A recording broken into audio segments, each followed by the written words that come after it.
ബംഗ്ലാദേശിന്റെ മുൻ പ്രധാനമന്ത്രിയും BNP നേതാവുമായ ഖാലിദ സിയ അന്തരിച്ചു. ഏറെ നാളായി അസുഖബാധിതയായിരുന്നു. ധാക്കയിലെ അപ്പോളോ ആശുപത്രിയിൽ ചികിത്സയിലായിരുന്നു. ബംഗ്ലാദേശിലെ ആദ്യത്തെ വനിതാ പ്രധാനമന്ത്രിയായിരുന്നു. നിരവധി വിപ്ലവാത്മകമായ മാറ്റങ്ങൾ വരുത്തിയ നേതാവാണ്. ബംഗ്ലാദേശിൻ്റെ 4 പതിറ്റാണ്ട് ചരിത്രം, ഏതാണ്ട് ഈ പറഞ്ഞതുപോലെ അസ്ഥിരമായ ബംഗ്ലാദേശിൻ്റെ ചരിത്രം, അത് ഖാലിദ സിയുമായി ബന്ധപ്പെട്ടിരിക്കും. UK നിന്ന് ബംഗ്ലാദേശിലേക്ക് 17 വർഷങ്ങൾക്ക് ശേഷം എത്തിയ മകൻ താരിഖ് റഹ്മാൻ പ്രധാനമന്ത്രി സ്ഥാനാർത്ഥിയായി BNPയുടെ നാമനിർദ്ദേശം ചെയ്യപ്പെട്ട ഒരു പശ്ചാത്തലം കൂടി ഇതിനോട് ചേർത്ത് വെക്കണം. കഴിഞ്ഞ ദിവസമാണ് താരിഖ് റഹ്മാൻ നാമനിർദ്ദേശ പത്രിക നൽകുകയും ചെയ്തത്. അജയ് സുധ ബിജു ചേരുകയാണ്. അജയ്, ഞാൻ നേരത്തെ പറഞ്ഞതുപോലെ ഒരു 4 പതിറ്റാണ്ടത്തെ ഖാലിദ സിയയുടെ പോരാട്ടമുണ്ട്. 2 തവണ പ്രധാനമന്ത്രിയായി വർഷങ്ങളോളം ജയിലിൽ കിടന്നു, വീണ്ടും അസുഖബാധിതയാകുന്നു. അങ്ങനെ ബംഗ്ലാദേശിൻ്റെ ചരിത്രം ഖാലിദ സിയയെ മാറ്റി നിർത്തിയാൽ പ്രയാസമാണ് എന്ന് വ്യാഖ്യാനിക്കാൻ. തീർച്ചയായിട്ടും ഇപ്പോൾ നിലവിൽ കഴിഞ്ഞ തവണ അധികാരത്തിൽ നിന്ന് മാറ്റി നിർത്തപ്പെട്ട ഇപ്പോൾ ഷെയ്ഖ് ഹസീന, അവർക്ക് പോലും വഴിവെട്ടിക്കൊടുത്ത ഒരു അല്ലെങ്കിൽ അവർക്ക് മുൻപേ തന്നെ ബംഗ്ലാദേശിൻ്റെ പ്രധാനമന്ത്രി പദത്തിലേക്ക് എത്തിയ ഒരു ശക്തിയായിട്ടുള്ള നേതാവായിരുന്നു ഖാലിദ സിയ എന്ന് പറയുന്നത്. ഖാലിദ സിയ അതുപോലെ തന്നെ ഷെയ്ഖ് ഹസീന, ഇവർക്ക് ഇടയിലുണ്ടായിരുന്ന അധികാര വടംവലിയും രാഷ്ട്രീയ പോരുകളും അത് ബംഗ്ലാദേശിൻ്റെ ഒരു ദേശീയ തലത്തിൽ മാത്രമല്ല അന്താരാഷ്ട്ര തലത്തിൽ തന്നെ ശ്രദ്ധിക്കപ്പെട്ട ഒന്നായിരുന്നു. ഈ രഞ്ജിത്ത് സൂചിപ്പിച്ചതുപോലെ തന്നെ ബംഗ്ലാദേശിൻ്റെ പ്രധാനമന്ത്രിയായി ഇവർ ആദ്യമായി അവരോധിക്കപ്പെട്ടത് 1991-ലാണ്. ബംഗ്ലാദേശിൽ ആദ്യം പ്രസിഡൻഷ്യൽ റൂളായിരുന്നു. ഈ പ്രസിഡൻഷ്യൽ റൂളിൽ നിന്ന് ഈ പാർലമെന്ററി സംവിധാനത്തിലേക്കുള്ള ഒരു മാറ്റം, അതിനും നേതൃത്വം നൽകിയ ഒരു നേതാവ് കൂടിയായിരുന്നു ഖാലിദ സിയ എന്ന് പറയുന്നത്. 91-ൽ ഇവർ അധികാരത്തിൽ കയറിയ സമയത്ത് ബംഗ്ലാദേശിൻ്റെ പശ്ചാത്തലം എന്ന് പറയുന്നത് വളരെയധികം മോശപ്പെട്ട അവസ്ഥയിലായിരുന്നു. അന്ന് അതേ വർഷം തന്നെ ഇവർ അധികാരത്തിൽ കയറിയ അതേ വർഷം തന്നെ ഒരു വലിയ ചുഴലിക്കാറ്റ് ബംഗ്ലാദേശിനെ ബാധിക്കപ്പെട്ടു. അന്ന് 1 ലക്ഷത്തിലധികം പേർ മരിച്ചു. $2 ബില്യൺ നഷ്ടം ബംഗ്ലാദേശിന് ദേശീയ തലത്തിലുണ്ടായി.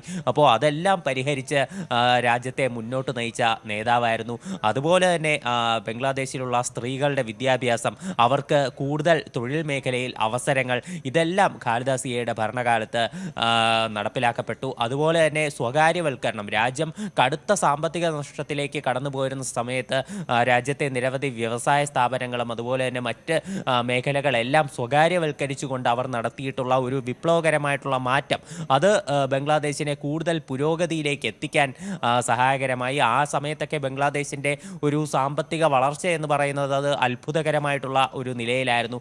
അതുപോലെ തന്നെ പ്രധാനപ്പെട്ടതാണ് അവിടുത്തെ വിദ്യാഭ്യാസ മേഖലയുടെ പുരോഗതിക്കായി ഇവർ നിരവധി പ്രവർത്തനങ്ങൾ നടത്തി. എന്നാൽ അതേസമയം തന്നെ നിരവധി അഴിമതി കേസുകളും ഖാലിദ സിയയ്ക്കെതിരെ ഉണ്ടായിരുന്നു. 2014-ലാണ് ഇതിനായി ഇവർ ആദ്യം കുറ്റവിചാരണ ചെയ്യപ്പെട്ടത്. തുടർന്ന് 2018-ൽ ഇവർ ജയിലിൽ അടയ്ക്കപ്പെട്ടു. ഈ നിരവധി സാമ്പത്തിക ക്രമക്കേടുകളും അതുപോലെ തന്നെ ഈ ദുരിതാശ്വാസ പ്രവർത്തനങ്ങൾ, അതുപോലെ തന്നെ ചാരിറ്റി പ്രവർത്തനങ്ങൾ, ഇവയ്ക്കായുള്ള ധനം മറ്റ് കാര്യങ്ങൾക്കായി ദുർവിനിയോഗം ചെയ്തു എന്നുള്ള ആരോപണങ്ങളെല്ലാമാണ് പ്രധാനമായിട്ടും ഇവർക്കെതിരെ വന്നത്. തുടർന്ന് 2018-ൽ 5 വർഷത്തേക്ക് ശിക്ഷിക്കപ്പെട്ടു. 2018 ഫെബ്രുവരിയിലാണ് ഈ വിധി വന്നത്. തുടർന്ന് അത് ഒക്ടോബറിൽ 10 വർഷമായി വർദ്ധിപ്പിക്കുകയും ചെയ്തു. അങ്ങനെ ജയിൽവാസം അനുഷ്ഠിക്കുന്നതിനിടെയാണ് ഇവരുടെ ആരോഗ്യനില വഷളായത്. അതിനെ തുടർന്ന് പിന്നീട് 2024-ൽ ഇവരുടെ 2024-ന് മുൻപ് ഇവരുടെ ഒരു ശിക്ഷയിൽ അത് ഇളവ് ചെയ്യപ്പെട്ടു. 2024-ലാണ് ഇവർ ജയിൽ മോചിതയാകുന്നത്. അതിനുശേഷം ബംഗ്ലാദേശിൻ്റെ സുപ്രീം കോടതി ഇവർക്കെതിരെയുള്ള എല്ലാ വകുപ്പുകളും അത് റദ്ദാക്കുക ഉൾപ്പെടെ ചെയ്തിരുന്നു. ഇവരുടെ ആരോഗ്യനില നേരത്തെ തന്നെ മോശമായിരുന്നു. കടുത്ത ശ്വാസമുട്ടൽ, അതുപോലെ തന്നെ ഹൃദ്രോഗം, ബ്രോങ്കൈറ്റിസ്, ലിവർ സിറോസിസ് എന്നീ അസുഖങ്ങൾ കാരണം ഇവർ ചികിത്സയിലായിരുന്നു. ഇവരെ കാണാൻ വേണ്ടിയിട്ടാണ് മകനായിട്ടുള്ള ഖാലിദ് റഹ്മാൻ, അദ്ദേഹം UK-യിൽ 17 വർഷത്തെ UK വാസത്തിന് ശേഷം തിരിച്ചെത്തുന്നത്. അന്ന് അദ്ദേഹം തിരിച്ചെത്തിയപ്പോൾ തന്നെ ബംഗ്ലാദേശിൻ്റെ പ്രധാനമന്ത്രി പദത്തിലേക്ക് BNPയെ റെപ്രസെൻറ്റ് ചെയ്തുകൊണ്ട് ഇയാൾ മത്സരിക്കും എന്നുള്ള അഭ്യൂഹങ്ങളെല്ലാം ഉണ്ടായിരുന്നു. ഇപ്പോൾ അത് സത്യമാണെന്ന് തെളിയിച്ചുകൊണ്ട് ഖാലിദ് റഹ്മാൻ ഇപ്പോൾ നിലവിൽ ഒരു നാമനിർദ്ദേശ പത്രിക സമർപ്പിച്ചിട്ടുണ്ട്. 2 മണ്ഡലങ്ങളിലാണ് അദ്ദേഹം നാമനിർദ്ദേശ പത്രിക നൽകിയിട്ടുള്ളത്. ധാക്ക 17ലും അതുപോലെ തന്നെ ബോഗ്ര 6ലുമാണ് താരിഖ് റഹ്മാൻ മത്സരിക്കുമെന്ന് നിലവിൽ അറിയിച്ചിട്ടുള്ളത്. എന്തായാലും വളരെ കടുത്ത പോരാട്ടം തന്നെയായിരിക്കും BNPക്ക്. കാരണം എതിർവശത്ത് നാഷണൽ സിറ്റിസൺ പാർട്ടിയും അതുപോലെ തന്നെ ഈ ജമാഅത്തെ ഇസ്ലാമിയും അവർ രണ്ടുപേരും സഖ്യം രൂപീകരിച്ചാണ് മത്സരിക്കുന്നത്. അതുപോലെ തന്നെ ബംഗ്ലാദേശിൽ ഇപ്പോഴും അവിടുത്തെ ഏറ്റവും വലിയ രാഷ്ട്രീയ കക്ഷിയായിട്ടുള്ളത് അവാമി ലീഗാണ്, ഷെയ്ഖ് ഹസീനയുടെ പാർട്ടി.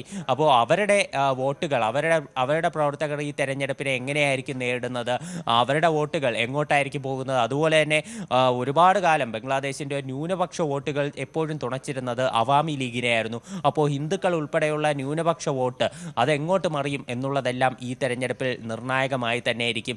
എന്തായാലും ഈ നാഷണൽ സിറ്റിസൺ പാർട്ടിയും അതുപോലെ തന്നെ ഈ നിലവിൽ ഈ ജമാഅത്തെ ഇസ്ലാമി തമ്മിലുള്ള കൂട്ട് അവരുടെ പല ദേശീയ നേതാക്കൾക്കും ഇഷ്ടപ്പെട്ടിട്ടില്ല. നാഷണൽ സിറ്റിസൺ പാർട്ടിയുടെ ദേശീയ നേതാവായിട്ടുള്ള മഹ്ഫൂദ് ആലം, അയാൾ ഇപ്പോൾ നിലവിൽ ഫേസ്ബുക്കിൽ ഉൾപ്പെടെ ഈ പാർട്ടിയുടെ ഈ സഖ്യ രൂപീകരണവുമായി ബന്ധപ്പെട്ട വാർത്തകൾ അത് ഷെയർ ചെയ്തിട്ടില്ല. അതിൽ നിന്നെല്ലാം പിൻവലിഞ്ഞ് നിൽക്കുകയാണ്. അതുപോലെ തന്നെ ഈ വിദ്യാർത്ഥി പ്രക്ഷോഭം 2024 ഉണ്ടായപ്പോൾ UK-യിൽ തൻ്റെ ഡോക്ടറായിട്ടുള്ള ജോലി കളഞ്ഞുകൊണ്ട് ബംഗ്ലാദേശിൽ തിരിച്ചെത്തി ഈ പ്രതിഷേധങ്ങളിൽ പങ്കാളിയായിരുന്ന തൻസി ജാറ എന്ന് പറയുന്ന ഒരു വനിതാ ഡോക്ടർ, അവർ നിലവിൽ ഈ പാർട്ടി പോവുകയും ചെയ്തിട്ടുണ്ട്. ജമാഅത്തെ ഇസ്ലാമിയുമായുള്ള സഖ്യ രൂപീകരണത്തിൽ പ്രതിഷേധിച്ചുകൊണ്ട് ഇവർ സ്വതന്ത്രയായി തെരഞ്ഞെടുപ്പിനെ നേരിടുമെന്ന് അറിയിച്ചിട്ടുണ്ട്. എന്തായാലും ബംഗ്ലാദേശിൽ ഈ വരുന്ന ഫെബ്രുവരി 12-നാണ് തെരഞ്ഞെടുപ്പ്. ഇതിനു മുൻപേ ഈ ഖാലിദ സിയയും അതുപോലെ തന്നെ ഷെയ്ഖ് ഹസീനയും മത്സരിച്ച സമയത്തൊക്കെ എല്ലാം തന്നെ നിരവധി രാഷ്ട്രീയ അനിശ്ചിതത്വങ്ങളിലൂടെയെല്ലാം ആ തെരഞ്ഞെടുപ്പ്, ബംഗ്ലാദേശിലെ തെരഞ്ഞെടുപ്പ് പോയിരുന്നു.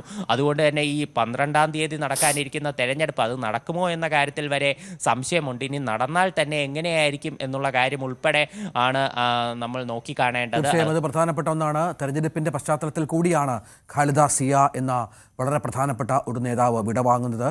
അവരുടെ പാർട്ടി വീണ്ടും അധികാരത്തിലെത്തും എന്നുള്ളതിൻ്റെ സൂചനകൾ കൂടി ലഭ്യമാകുന്ന ഘട്ടമായിരുന്നു അത്. ഇതിനിടയിലാണ് അവർ അസുഖബാധിതയാകുന്നതും ഗുരുതരമായ രോഗത്തിന് പിടിയിലാകുന്നതും ഏറ്റവും ഒടുവിൽ മരണം സംഭവിക്കുന്നതും.